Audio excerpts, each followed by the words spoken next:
disappointed as I am that Homer did not attempt the ollie himself during that demo, the show must go on, and on it will go with Thief and Daniel Winfield-Schmidt, the lead level designer at Eidos Montreal. Daniel, welcome to the stage. Thank you, man. So glad to have you guys here. Thief, one of the games that, you know, is on everyone's lip when we talk about next-gen consoles, and it's exciting to see you here, and we've got a live demo. It's going to be actually played in just a few moments. We'll kick it off. Yeah, it's always interesting to do a live demo because you never know what's going to happen. As we saw yesterday, yeah, during some of the press conferences, yeah, live, and as we've seen today on our very own live stage. But yeah, so set it up for us before we jump in. Where in Garrett's story is this demo does this take place? So this is not a sequel or prequel to the original series. It's a reinvention of the Thief franchise, which means it's narratively it's very different. What's important is that we studied the DNA, and this is like our interpretation of what it means to be Garrett, to be the stealth action adventure kind of style. What's important is it's a game about options. It's about how do you decide, how do you go through these scenarios, what tools do you bring, how do you adjust yourself to what you see and what you hear. So that's a very big part for us. Play styles, I think we're going to play here more like an aggressive hybrid with the stealth. All right. But you could go completely ghost, or you can go completely aggressive. And worth noting here, folks, as you probably maybe caught a glimpse of that DualShock controller scheme earlier, this is running on a PlayStation 4 debug. So indeed. The next generation is here. Oh, it is. Very exciting. And just a quick reminder before we get started, hashtag GameSpotE3. Twitch.tv/GameSpotChat and GameSpot.com comments. That's where I'm taking questions for Thief. And now I'll shut up because he's talking. A useful distraction. Northcrest Manor. Somewhere in here rests the Baron's precious heirloom. The heart of the lion. I don't know what it looks like, but I do know it's priceless. Eyes on me! You're here to stop that mob reaching the Baron. If those scum break through the gates of Northcrest, that's where they'll fall. Stand firm, and Northcrest holds tonight. There are plenty of guards here, but with the mob on the way, they won't be expecting me.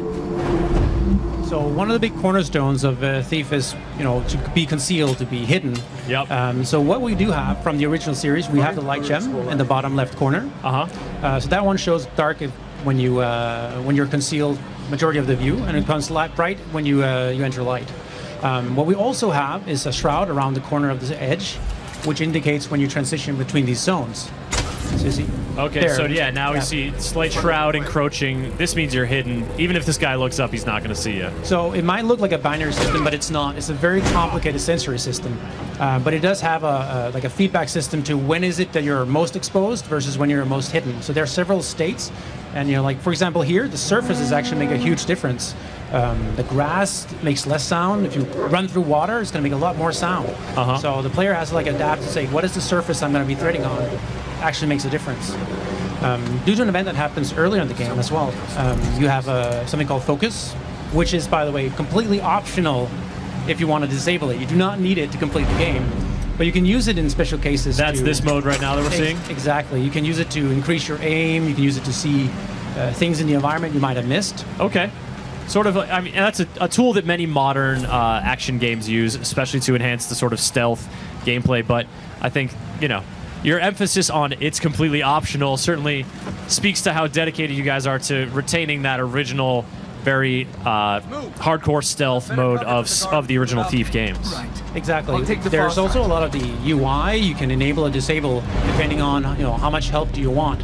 Some people, they play at home and, their kids screaming in the background. We want to make sure that they still have, they don't have to reload to get the experience. But for somebody like me, I'm just going to go home, put on headphones and, disable all the features. And then all the kids can scream all they want. You don't have to listen. Exactly.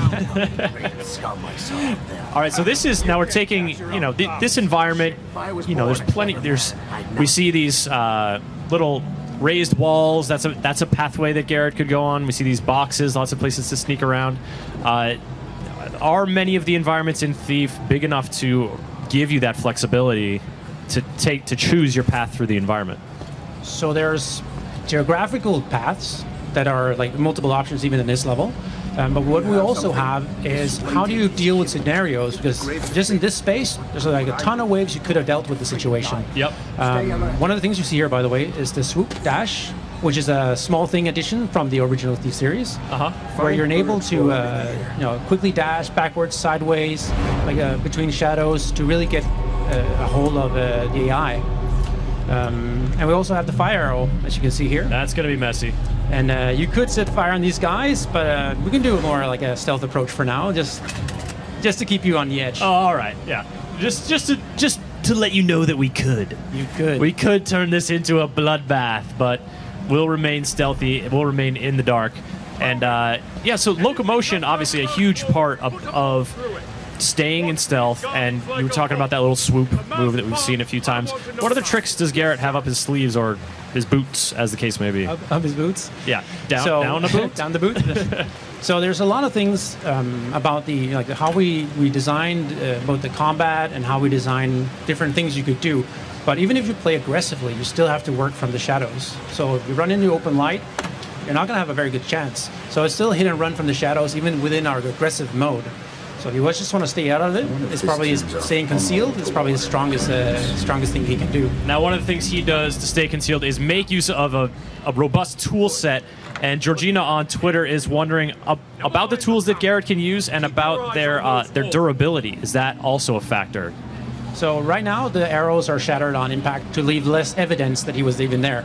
Oh, nice. So there's a small twist. Not durable on purpose. Exactly. Yeah. So you don't want to leave a mark anyway, so that's kind of the thing. So what you have here, you've seen the fire arrow that you can use to ignite things. You can destroy objects with it. You also have the blackjack. You can create sound by slapping a table or whatever. And then in addition, you have the focus abilities, which can be used in different ways. For example, you can use it to see through, see if there's anybody on the other side. There you go. You can see footsteps of the guard on the other side. So it's not over powerful because you can't see who it is. You can't see. You have to like pay attention to what they're doing. Yeah, you can get a little contextual clue, but it's not giving the game away. It's not exactly showing you the entire silhouette in this case. And that was a nice little bit of robbery. Exactly, and they had no clue what just happened. And so you gained XP from that, at the very least, probably some money as well. Is that, what systems do those fuel? The gain of XP and the gain of money? So money, of course, you can buy more arrows and more tools and so on. The natural economy flow. For the XP, it's more like a way of measuring how good the player is. So we think there's a lot of competitive nature, even on the on the dev floor. So that's a very important part for us. Also, you should notice that the focus and the health do not auto-regenerate, by the way. This is a hardcore game. Yes. In that sense, it does not auto-regenerate, which means you have to find consumables like that flower he picked up, which is a poppy flower, or health pickups that you can use then to consume to regenerate your health. Replenish those to regain your health. Yeah, but otherwise, you might find yourself in a tight spot with low health, and you got to make use of your stealth abilities to get yourself out of there. You might want to pick your battles. Yeah, pick your battles. Pick your battles. I'm checking in the Twitch chat here for some questions, and the show-off wants to know about, we've remained in stealth so far during this demo, but once you're spotted, people know you're there. You can evade, but do they ever return back to like, oh, he must be gone? Like talk about stealth elevation, and then how long does that sort of threat level linger? So, with every next-gen game comes next-gen dog. So we have dogs too. Oh, the dog. So as you see here, he actually just caused an alert where the guards are gonna oh, something happened, and they're gonna start investigating, looking around, do a search pattern, and just make sure that is the danger gone? They didn't actually see you, so they will actually go back to their original. Not sure. They could be, the dog could just be getting riled up about a night squirrel. Exactly, a very evil night I think those squirrel. are called rats. They're evil rat. So there are options of how they react to you when you've been there or not. So they don't actually see you, so they're assuming that the Graven, the city revolt that's going on, they're the ones infiltrating it. So you're kind of using this opportunity to sneak in to steal a precious family heirloom. That's right, because you're not the lone antagonist in this story. You're kind of a side player almost in a larger societal conflict that's going down. Exactly. You're kind of the in-between factions, whoever pays the most. So normally in the playthroughs we do here at E3, we kind of go down to a basement and kind of sneak in. But here we're going to do something a little different. We're going to... Bam. That was loud. That was loud. I was a little too far away. So what we're going to do here is go through the attic, which is a different entry point that we haven't shown so far. Intriguing. So what awaits in the attic? So what you'll see here is the rope arrow. So it's back. So people have asked if the claw replaced it. It just does not. So this is a great opportunity to gain access to certain places. Oh yeah. Because, you know, he's a pretty adept climber, but sometimes you just need a little help from your very own rope ladder. Rope ladder, yeah, excellent. So what would, a thief be without a crowbar? Question just popped up on Twitter 50 seconds ago asking about the rope arrow. There you go. Boom, Derek. There you go. You got your rope arrow, Derek. You read this guy's mind. Just for you. Now we're infiltrating the attic, and so this is a hidden room. This is interesting because he's searching for something he calls the heart. That's a precious item. He doesn't know what it looks like. So the heart of the lion. So there's some information you get prior to going here. Unfortunately, this is all we're showing for now. So you infiltrate the mansion, and the mansion goes on, and he goes on. It's a pretty big mission. Okay. So you infiltrate it, and you have to find out where it is. He's hidden it somewhere. And it's about finding clues. Where could he have hidden it? Why did he hide it? There's a lot of information. I think that's very important for the Thief franchise, is to have that, that underlying. You can investigate. You can find information. There's a lot more backstory than meets the eye, and that's kind of where the exploratory element comes to it. And that kind of stuff, does it just sort of inform you about the world and flesh it out and give you some cool context, or will it clue you into some things about the mission that maybe you can then leverage? A lot of it has to have meaning to it, right? So if you start investigating, you get backstory, you get small fun nuggets of entertainment, or you find maybe secrets that you would miss otherwise. Oh, he hid this thing underneath the bookshelf, and then you have to go investigate. Eventually, you find the thing you were looking for. We've got a question from Twitch chat wondering about third-person view. Zonehammer is curious. This is obviously first-person in the demo and all that we've seen so far, but previous Thief games have had third-person view, and so primarily this is a first-person game. Yes. And in small segments, we have a third-person climbing sequences, just like small here and there, very isolated compared to the main game. So it's a purely first-person systemic game. Cool. This being a show where next-gen hardware is on display and next-gen gizmos and gadgets and whatnot, this was playing on a PS4 debug, after all.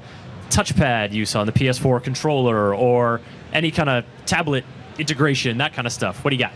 So for the PS4, we have some motion control to help with the swoop. We have aiming with the bow, and we have some ideas for how to do frame search and stuff like that with the touchpad. So there we have a lot of ideas right now. Right now we're not showing too much because our ideas are still, we really want to make them They're still ideas. impressive. You need to see if they're actually going to work in a game or not, whether or not they're just neat ideas. All right, checking here on Twitter, and yeah, that dude is just super happy about the rope arrows. Will they face purely human enemies, wonders Cyber Blackjack. That's a good question. Because there's that tinge of the supernatural to the Thief world. It's not, no one's casting spells in your face really or anything, but there is something else going on. So there is something very important to the story that is a little mystical. We want to keep the game very grounded, to not make it too much over the top. We don't want Garrett acquiring fireballs and that kind of thing. We want to keep it very grounded. There will be variation. I'm not going to go more into it. Okay. But unfortunately, you will not see Bureks, for example. Sorry. That's all right. There's still, you want to get in touch with those guys. Go Thief Legacy. All right. Daniel, Thief is coming out on what platforms, and when is it coming out? It is coming 2014 on PS4, high-end PCs, and Xbox One. Fantastic. Fully next gen, and a great showing so far at E3. Hope the rest of the show goes well for you. Thanks for joining us. Thank you so much. Cheers, folks. Now that is your look at Thief. And there's more to come from the GameSpot Stay Show today. Let me just call up the schedule and give you a little peek at what's coming up.